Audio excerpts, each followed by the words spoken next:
So welcome students, we are going to continue the next part of this chapter, the circulatory system. Okay, so in the last part we had left over to the concept of the circulation of the blood, okay, through the heart.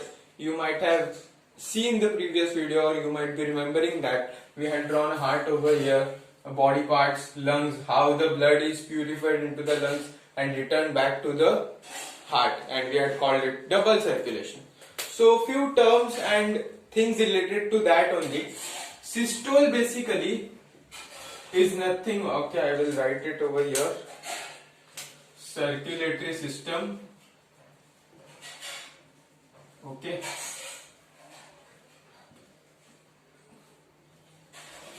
MICSC. So systole basically is contraction. So contraction is called as systole, and relaxation is called as diastole. Okay. So remember this term. Systole is called as contraction, or contraction is called as systole, and relaxation is called as diastole. So the terms used are atrial systole, okay, atrial systole or atrial diastole, and means the contraction of the atria, and ventricular systole and ventricular diastole, and like this. So these are the terms that are generally used, okay. Now a few more terms like chordae tendineae. Now what are chordae tendineae? These are fibrous structures, means containing fibers, okay. So what is basically the situation? This is a heart, okay. This is the four chambers of the heart. This is right atrium, this is left atrium, right ventricle, left ventricle.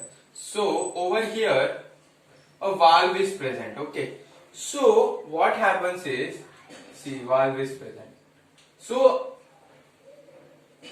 like this, fibers are attached to the valves and also to the walls of the ventricle. See, these fibers that attach the valve, this tricuspid valve, to the walls of the ventricle are called as chordae tendineae. Now what is the function of the chordae tendineae?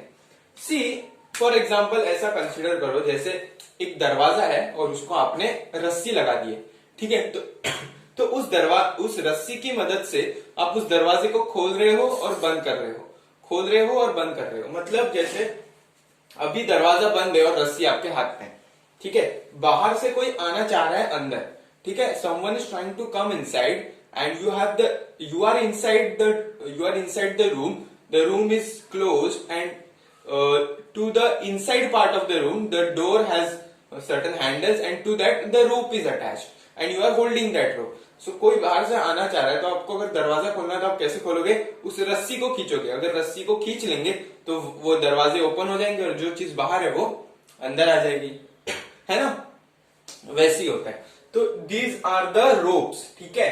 chordae tendineae रस्सी जैसे है, वो इस valve को रोक के रखता है. जैसे ही ब्लड यहां से यहां पर आने चाहता है तो ये फाइबर्स क्या करते हैं? Contract. This chordae tendineae fibres will contract and the blood will enter the ventricle, ठीक है. ब्लड यहां पर एंटर कर गया वेंट्रिकल.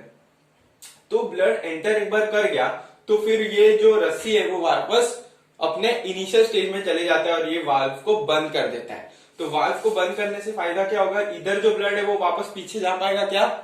नहीं. In the previous video we had seen that I had told the function of valves that it prevents the backflow of blood. मतलब backflow मतलब उल्टे डायरेक्शन में ब्लड को नहीं जाने देता वाल्व. तो वाल्व क्यों नहीं जाने देता? क्योंकि वो बंद करवा देता है रास्ता. और बेसिकली वाल्व को बंद कौन करवाता है? chordae tendineae. तो chordae tendineae contract and relax to open and close the valves. So जब ये खुलना होता है, जब यहां से ब्लड यहां पर आएगा तो this will contract so that valves open and blood enters the right ventricle. Okay, so this was about chordate tendinae, and so few muscles are present in the walls of the ventricle. Okay, कुछ muscles present होते हैं और उस muscles का नाम है papillary muscles. क्या नाम है? papillary muscles. तो papillary muscles का बेसिकली काम कुछ इतना है नहीं. कॉन्ट्रैक्ट जब वेंट्रिकल्स कॉन्ट्रैक्ट करेंगे, ventricles when the ventricles will contract, the papillary muscles helps in contraction of the ventricles and moving the blood out of the ventricles. Okay, so this was a basic definition or the concept of chordate tendinae and papillary muscles. Now we are going to see the pacemaker. Okay, pacemaker.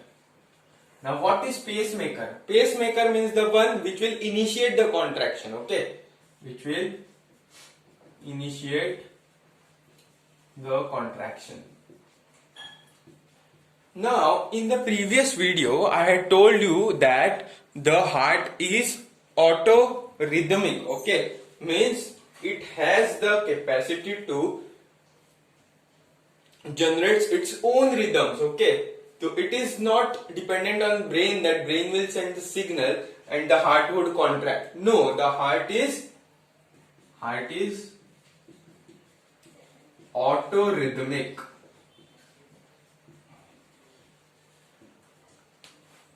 मतलब वो खुद का signal खुद से generate करेगा और contraction शुरू करवा देगा.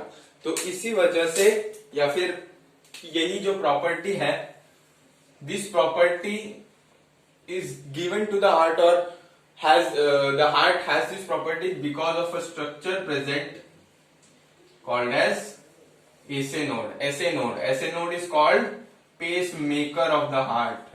Very important. Okay, pacemaker of the heart किसको बोलते हैं? SA node. Sorry, pacemaker of heart. SA node. SA means sino atrial node. ऐसे नोड मीन्स क्या होता है? Sinoatrial node. तो होता क्या है basically, this is the heart,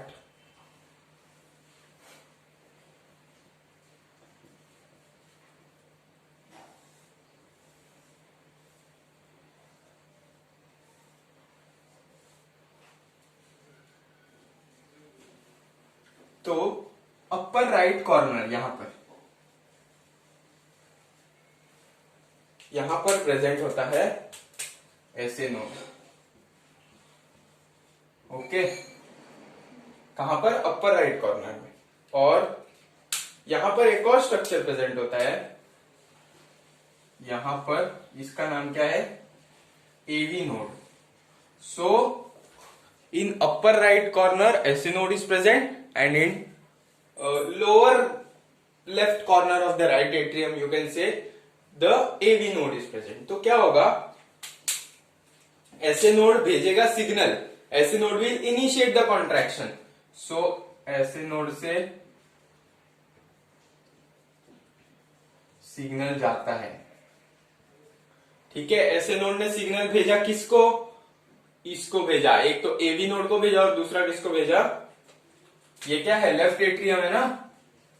yes, तो ऐसे नोड ने सिग्नल भेजा एवी नोड को और पूरे राइट एट्रियम में, और किसको भेजा signal?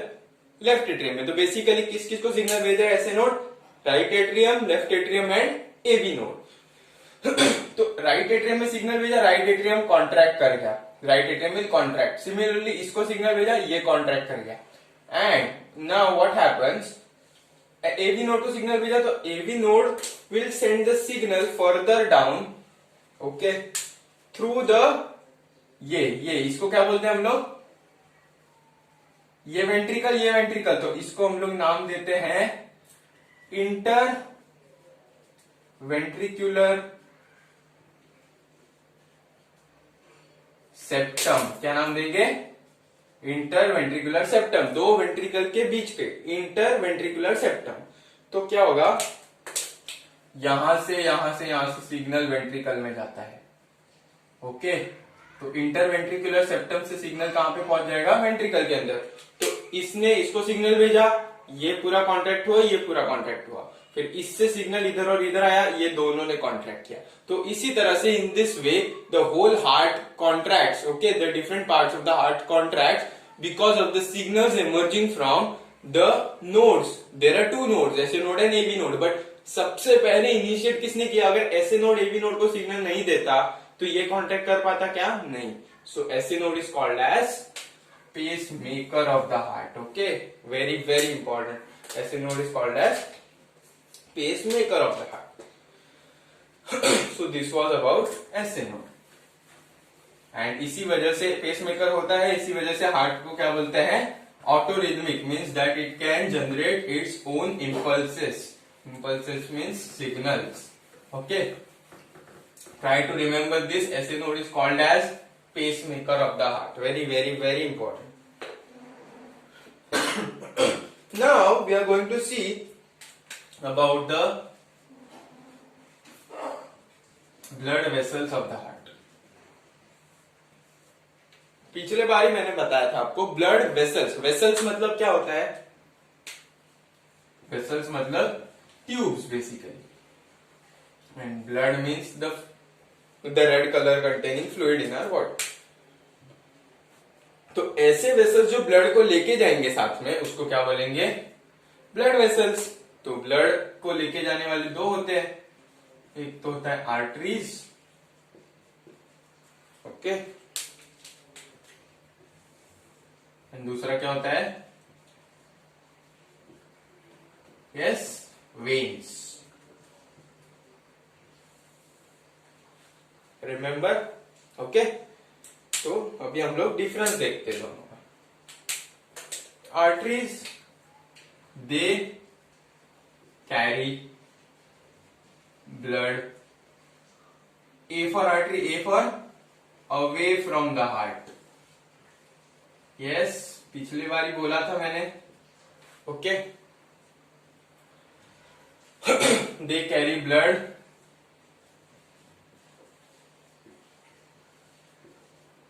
towards the heart.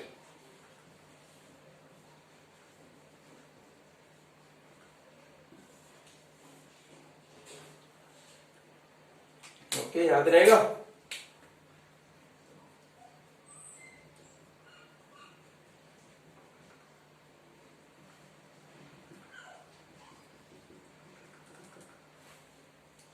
And next point क्या है? The arteries are thick because and veins are thin. See, heart से ब्लड पंप करना है पूरे बॉडी में, और एक है पूरे बॉडी से ब्लड हार्ट को देना। There are two situations, one is giving the blood to the heart and another is heart itself pumping the blood throughout the body. So which condition requires more energy? Yes, basic, obviously heart supplying the blood throughout the body, that is heart pumping the blood throughout the body, that is blood going away from the heart. So blood going away from the heart needs more energy, more power. That's why the vessels that carry blood away from the heart, that is arteries, are thick in nature, and the veins that bring the blood to the heart are thin in nature. Okay, now lumen is narrow. Lumen means cavity. जैसे अगर ये blood vessel है artery और ये है, जैसे मान लो, अच्छा एग्जाम्पल से देते हैं।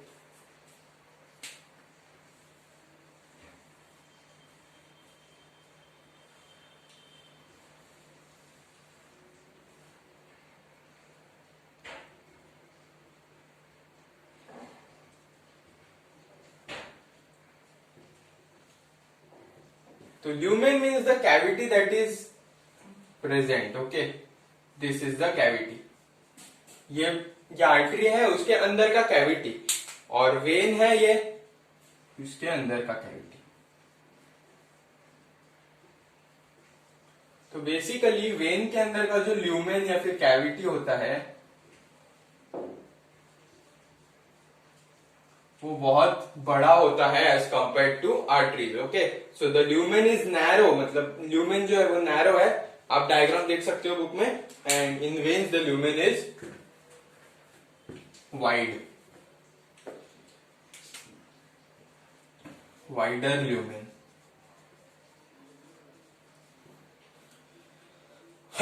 Okay, and another point is veins contains valves. मतलब वेन्स के अंदर वाल्व्स होता है और इसमें नो वाल्व्स. तो this is the difference. This difference between is very important with the point of view of exams. Okay, so arteries carry blood away from the heart, veins carry blood towards the heart. Arteries are thick in nature, veins are thin in nature. Lumen is narrow for arteries, lumen is wider for veins. And arteries have no valves, veins have valves. And for last point you can write is example. Example of any artery you can say is the most basic artery that you can write over here is aorta. Aorta is an artery in itself. And here you can write, yes, name of the any vein you can write superior vena cava. Okay, inferior vena cava, superior vena cava, etc. So this was about arteries and veins. I hope you understood this. Now moving on to the third blood vessel. Arteries देख लिया, veins देख लिया, और एक blood vessel होते हैं, ठीक है, वो देखेंगे हम लोग. अब basically what is the scenario. See, third blood vessel का नाम क्या है? कैपिलरीज. अब ये कैपिलरीज बनती कैसे है देखो, ठीक है. कैपिलरीज बनती कैसे? मान लो ये एक आर्टरी है, ये एक आर्टरी है, ये एक आर्टरी है, ठीक है. ये क्या है? आर्टरी. अब ये आर्टरी आगे जाके और डिवाइड होती है.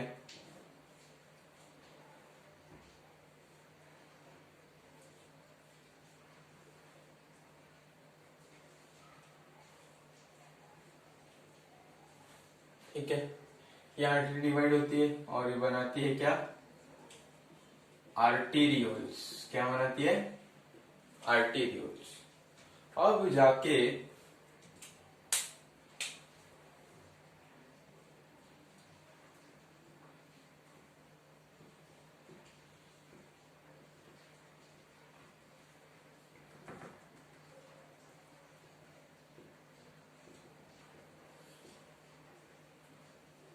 ठीक है, फिर आर्टरीज जाके बनाती है आर्टीरियल्स, और आर्टीरियल्स का और आगे फर्दर डिवीजन होता है तो उसको हम लोग क्या बोलते हैं? कैपिलरीज. क्या बोलेंगे? कैपिलरीज.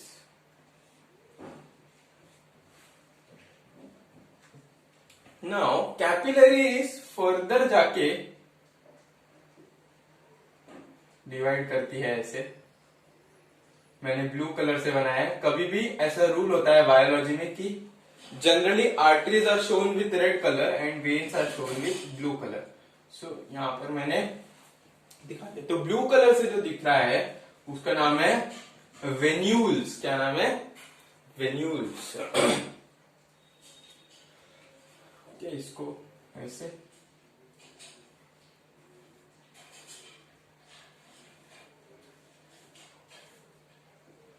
यूज कर देते हैं.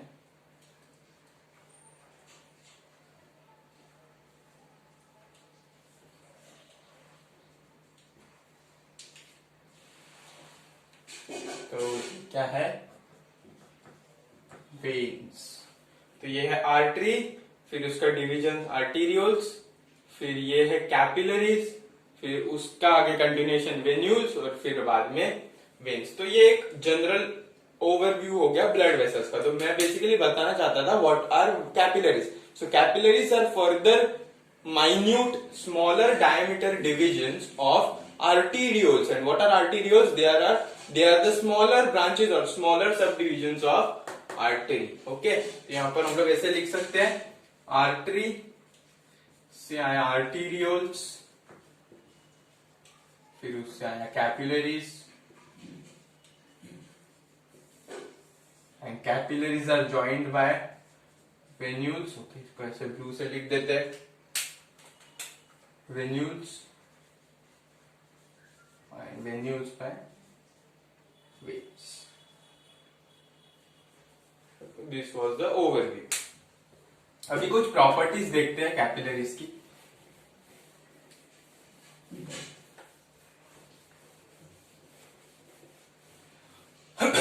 ओके, प्रॉपर्टीज देखते हैं.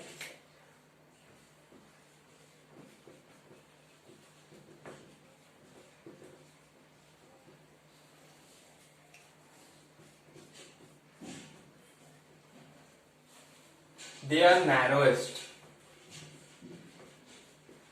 Out of the all three blood vessels, the narrowest are capillaries. Okay, they have no muscles in it. No muscles. मतलब आर्टरीज और वेन्स में मसल्स होता है ताकि ब्लड को पुश कर सके वो आगे. लेकिन capillaries are so small that there are no muscles present in it. So there is no need of muscles basically in capillaries. Okay, and third is diffusion. So diffusion of O2 into the tissues. Yes, oxygen जो हम लोग अंदर लेते हैं उसको diffuse करना tissue के अंदर, मतलब उसको टिश्यू के अंदर भेज देना into the tissues, and CO2 out of the tissues. मतलब टिश्यूज से CO2 बाहर निकाल के नोस्ट्रिल्स से लेके उसको बाहर भेजना बॉडी के. CO2 out, sorry, diffusion of O2 into the tissues and CO2 out of the tissues. Fourth one is basically squeezing out WBCs. मतलब जब कोई इंफेक्शन होता है बॉडी में, ठीक है, तो ब्लड के अंदर तो WBC भी होता है, blood has WBCs. So whenever there is an infection in the body, to that infected area WBCs are transported. So the transportation of the WBC takes place in the capillaries, and squeezing out WBC मतलब ये जो capillaries है जिसके अंदर से blood WBC जा रहा है उसको बाहर भेजना infected area में, उसको हम लोग बोलते हैं squeezing out WBC. Okay, so these are the basic properties or the functions of the capillaries. I hope you might have understood this.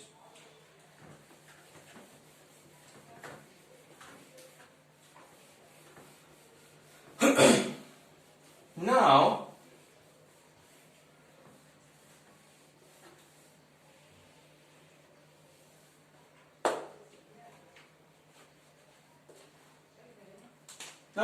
we can differentiate the types of circulation that we had studied in three types. First is pulmonary, second is systemic, and third is portal. So this is a bit different. We will study it after this too. Let's just compare these two. Okay, pulmonary and systemic. Now I will draw this diagram over here again. I will draw it pretty quickly. ये क्या था, lungs, ये क्या था, body tissues. Okay, ये था right atrium, right ventricle, left atrium, left ventricle. Body से blood आया था यहाँ पर, फिर यहाँ से गया यहाँ पर, यहाँ से गया यहाँ पर. ओके, फिर इसको ऐसे बनाते हैं. Why am I shading this? Because this is impure blood.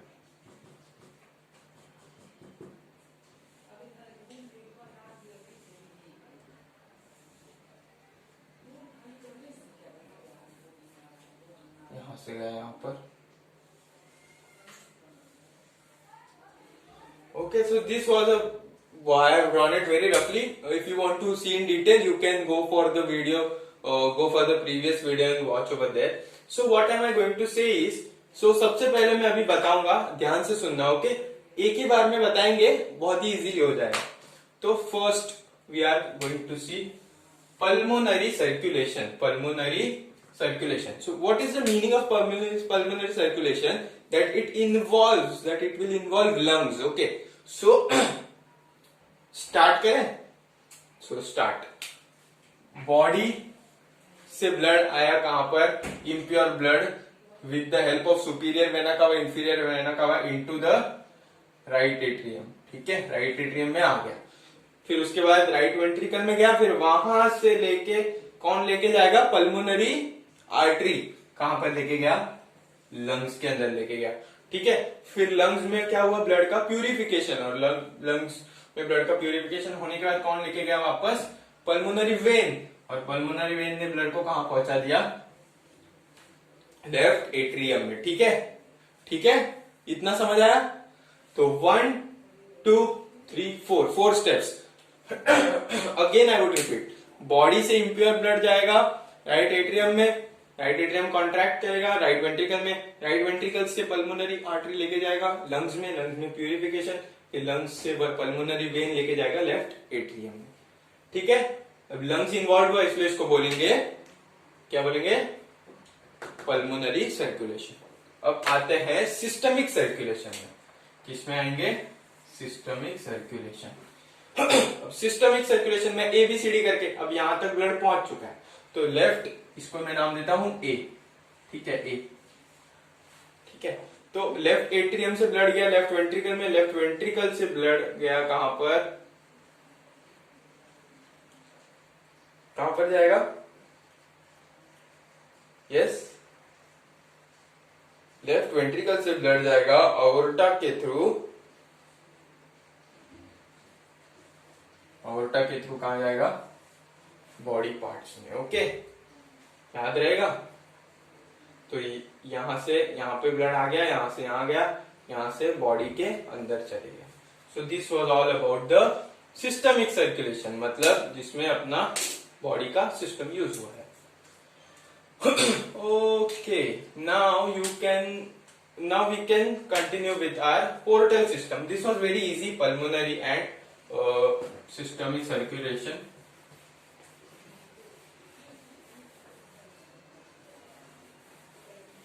Now portal system, what is portal system basically? अब देखेंगे आप लोग, तो काफी कुछ चीजें इतना याद रखने जैसा है नहीं, तो I would write few terms that you just need to remember. Okay, now what is portal vein basically?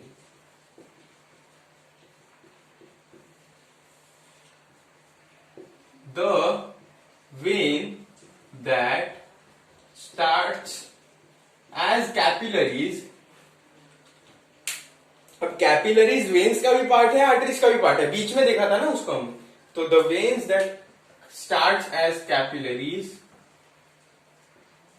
and ends as capillaries is known as portal vein. ठीक है, is known as portal vein. So अब देखो, मैंने पिछले बार बोला था the blood from all over the parts of the body is brought to the heart by veins लेकर आता है। तो अपर बॉडी पार्ट से लेकर आएगा superior vena cava, lower body part से लेकर आएगा इंफीरियर वेना कावा या फिर posterior vena cava, you can say, दूसरा नाम है उसका। तो what happens? Blood from stomach intestine, okay, the blood from stomach intestine ideally heart के पास जाना चाहिए, हाँ ठीक है, with the help of posterior या फिर इंफीरियर वेना कावा, है ना। स्टमक और इंटेस्टाइन से ब्लड वेन्स या फिर पोस्टीरियर या फिर इंफीरियर वेना कावा जो कि वेन है, तो वो लेके जाएगा किधर? हार्ट की तरफ। बट ऐसा नहीं होता। What happens?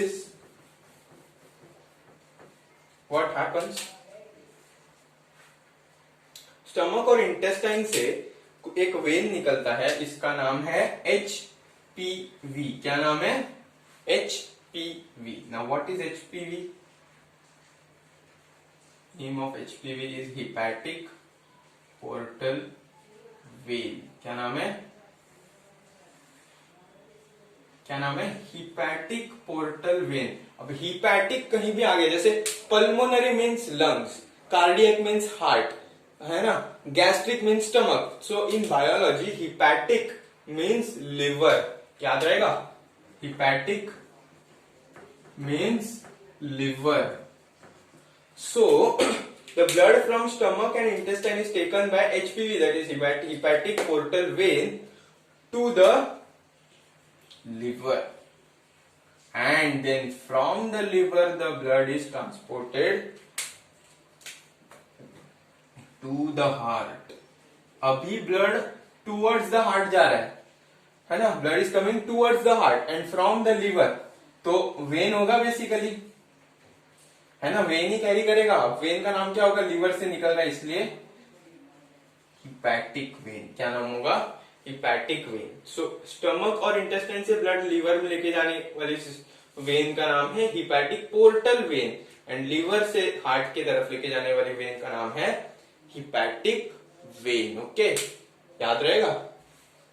एंड एक और ऐसा भी हो सकता है कि हार्ट से ब्लड जाएगा लीवर की तरफ, हो सकता है ना, हो सकता है। जब ब्लड प्यूरिफाई होकर हार्ट की तरफ, हार्ट के पास आ गया, and heart now wants to transport this blood to the liver, so heart से ब्लड वेन की तरफ भी, लीवर की तरफ भी जा सकता है। तो उसको कौन लेके जाएगा, who will take this blood, so this will be taken by hepatic artery, है ना, हार्ट से दूर जा रहा है, ऐसा, इस पे ऐसा एरो ड्रॉ कर देते हैं हम, है ना।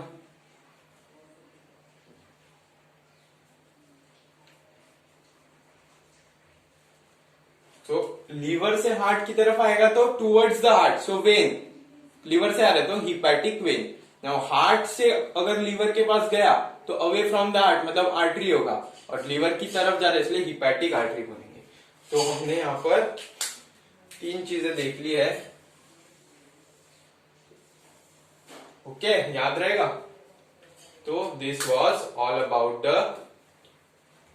हाँ, तो इसको पोर्टल वेन क्यों बोलते हैं, तो स्टमक में कैपिलरीज के फॉर्म में वेन स्टार्ट होता है, फिर वो जाता है, कंबाइन होता है, ठीक है, वेन्यूल्स के फॉर्म में, वेन्स के फॉर्म में जाता है, फिर वापस लीवर में जाके कैपिलरीज के फॉर्म में कन्वर्ट हो जाता है।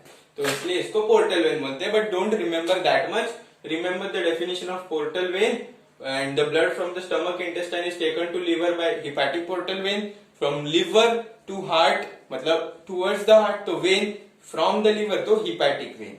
अगर हार्ट से लिवर की तरफ तो अवे फ्रॉम द हार्ट जा रहा है तो artery, and towards away from the heart जा रहा है तो आर्टरी, एंड लिवर इन्वॉल्व है तो hepatic artery.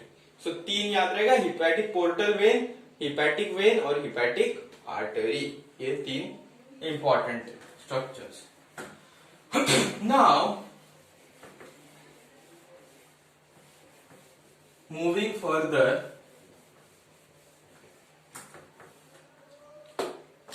so blood pressure. Now what is blood pressure? The pressure exerted by the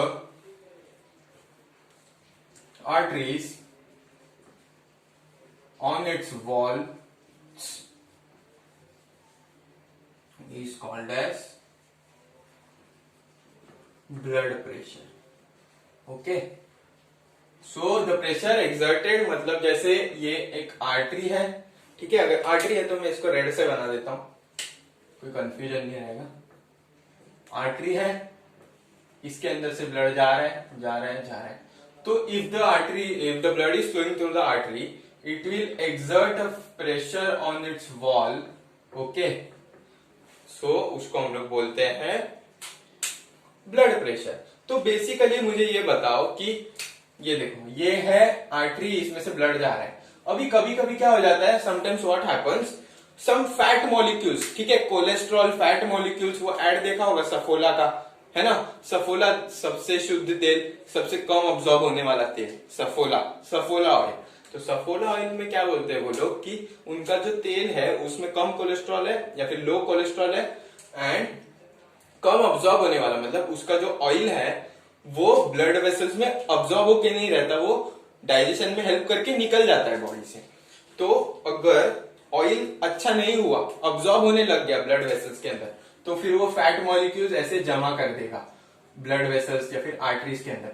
तो ऑब्वियस सी बात है, it is an obvious situation और the scenario over here, if the pathway of the artery is blocked then the blood will get a very little path to flow. Yes, so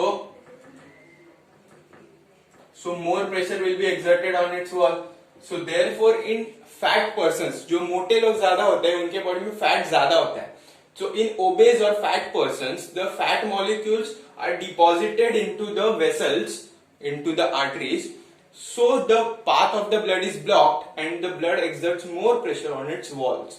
So fat persons generally have high blood pressure tendencies, that the possibility of fat person having high blood pressure is very high, or it is very much more seen, it is more seen.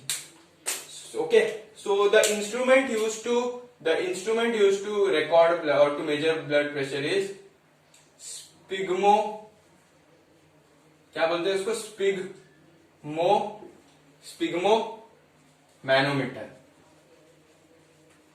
क्या बोलते हैं, sphygmomanometer. And normal blood pressure कितना होता है, blood pressure दो type का होता है, एक होता है सिस्टोलिक, मतलब जब हार्ट कॉन्ट्रैक्ट करता है, और एक होता है डायस्टोलिक, एक होता है सिस्टोलिक और एक होता है डायस्टोलिक। तो सिस्टोलिक ब्लड प्रेशर का नॉर्मल वैल्यू कितना होता है, 120 mm ऑफ Hg, क्या बोलते हैं 120 mm of Hg। And diastolic का कितना होता है 80 mm ऑफ Hg। इसका मतलब 79 हुआ तो खराब है क्या, 121 हुआ तो खराब है क्या, नहीं, अ लिटिल मोर और लेस, जैसे 120 का 125 130 हो गया, या फिर 80 का 70 हो गया, 65 हो गया, तो भी इतना प्रॉब्लम नहीं होता है। But 120 becomes 150 and 80 becomes 40 45, then it is a problematic case. So okay, so high blood pressure is called as hypertension, okay, and low blood pressure is called as hypotension, okay, याद रहेगा। So this was all about the blood pressure.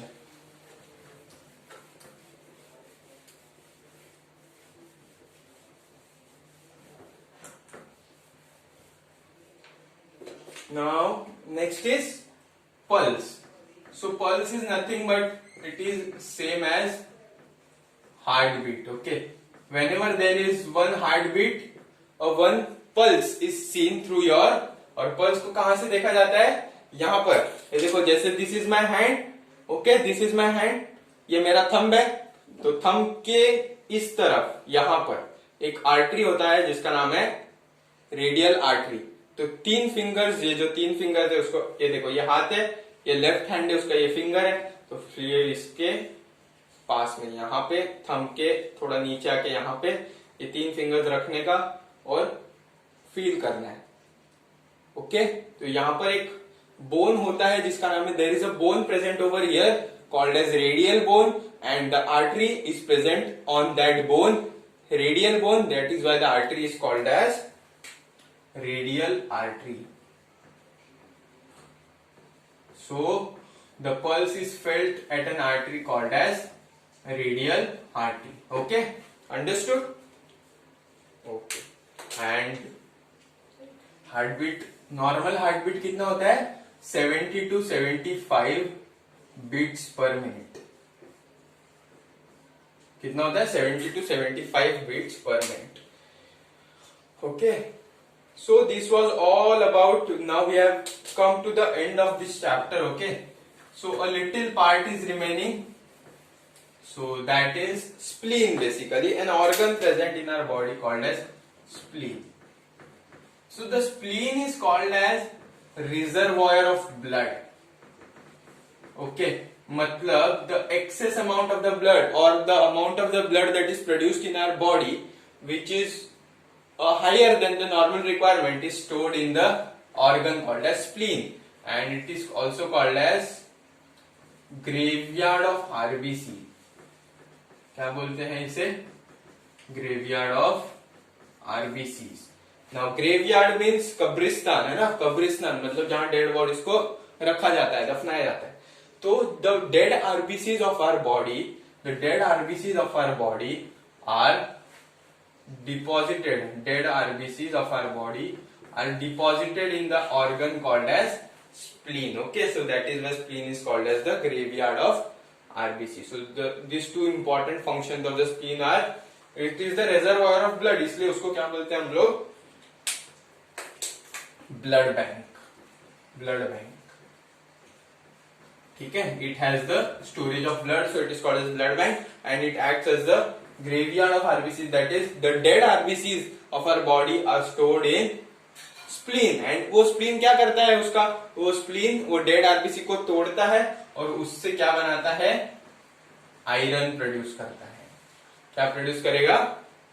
Dead bodies को, sorry यहां पे लिखते हैं, the dead RBCs को spleen क्या करेगा? तोड़ेगा और क्या बनाएगा? उससे आयरन बनाएगा. So the amount of iron in the body will increase. Okay, so this was all about spleen. So here we conclude the chapter. Okay, a little topic, one more topic is remaining. So another body fluid, okay, very small, lymph. About lymph. So lymph is nothing but blood minus RBC plus platelets plus proteins. मतलब blood में से अगर RBC, platelets, proteins को निकाल दिया जाए तो जो बचेगा उसको हम लोग क्या बोलेंगे? लिम्फ. मतलब lymph is basically WBC and plasma, है ना? क्या है? WBC and plasma.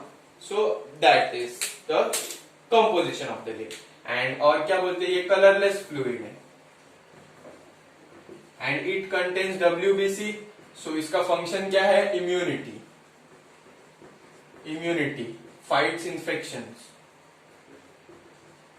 yes, fights infections. prepares antibodies. yes, prepares antibodies and kills the bacteria or viruses by phagocytosis.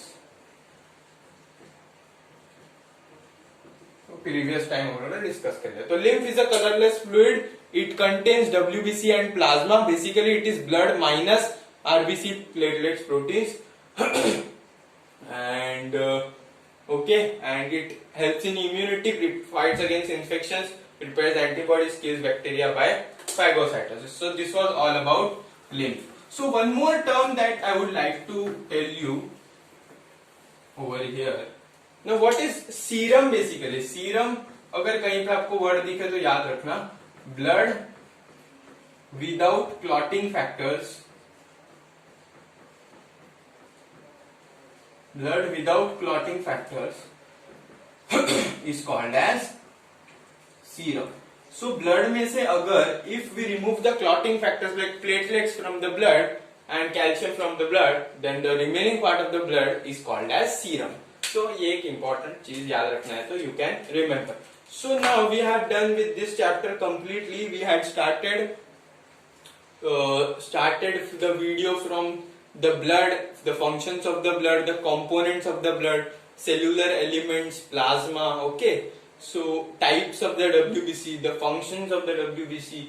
Then we came to heart, the circulation, okay, arteries, veins, pulse, blood pressure, pulmonary circulation, systemic circulation, portal circulation basically, So this was all about the circulatory system chapter. It is one of the most important chapter, and it contains a lot of questions in your exam. So you just try to remember this as much as you can, so it will be very useful for you.